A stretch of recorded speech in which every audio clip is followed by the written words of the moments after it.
پرېږدئ هغه څوک چې الحاد کوي په نومونو د الله کې الحاد په نومونو د الله کې دا د طالبانو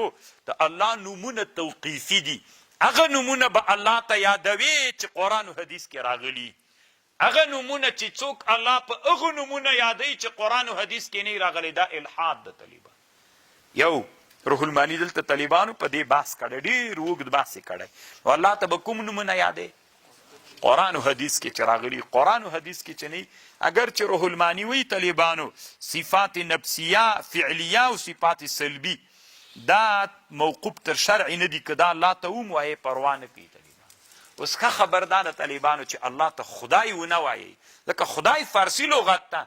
قرآن و حدیث کې چې نبی علیه السلام ته کوم نومونه الله ته کوم نومونه راغلي هغه نومونه ورته ووایه خبر باندې پوه شولی دوی وی دا د وابیانو خبر ده ته دلته دا وګوره صریح قرآن وی د وابیانو خبره خدای به طالبانو که خبر چې چورته وي شمه کې راغلی و سړی و شمه خو نه تورات نه انجیل ده دا اوس خو شمه کې راغلی دا اوس خبر ده عجیب خلک دي طالبان که نه بر خلایق واجبو څنګه دغه شعر که نه تلی وی شمه کې راغلی وی نو ومما خلقنا امة يهدون بالحق ومما خلقنا امة يهدون بالحق وممن لغ چانه چې مونږ پیدا کړي یو امت ته هدایت پیدا کوي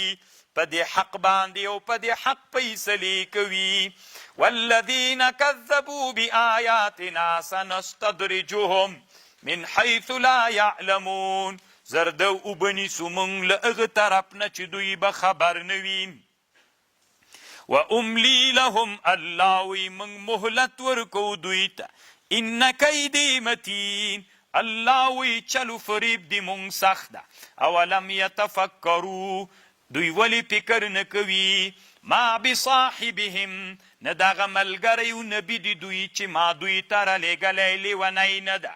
ان هو الا نذیر مبین ویرونکی ښکاره ده اولم ينظروا في ملكوت السماوات والأرض وما خلق الله من شيء وعسى أن يكون قد اقترب أجلهم فبأي حديث بعده يؤمنون ومن يضلل الله څوک چې الله ګمراه کي فلا هادي له دلره هدایت کوونکی بیا نسته ويذرهم في طغيانهم يعمهون پریږدي په سرکشۍ خپله کې یعمهون حیران سرګردانه به وي دلته طالبانو ورونو روح المانی بیا هغه د اشعاري په بحث کې اولئک الانعام بل هم اضل په دې آیات کې بحث کړی د عبدالوهاب شعراني صاحب نه چې دا حیوانات څه دي طالبانو دا مکلف مخلوق ده حیوانات نه دي دا مکلف ته الله دوی ته انبیا او رسولان را لیږلي داسې یو مکلف مخکې مې یوه خبره وکړه که نه ابن منیر ویلي ول چې که چا دا خبره وکړه کفر د روح المانی وایي زه کفر نه بلم یسألونک عن الساعه سوال کوي له تا نه په باره د قیامت کې ایان مرساها څه وخت ده راتګي ته ورته ووایه انما علمها عند ربي لا یجلیها لوقتها نه راښکاره کوي وقت مگر یو الله نه ده معلوم نه راښکاره کوي وقت مگر الله ته معلوم ده ثقلت فی السماوات والارض درونده خبر ده د قیامت په اسمانو په مځکه کې لا یأتیکم الا بغتة نه راځي تاسې ته مگر یو ناڅاپه یسألونک سوال کوي تانه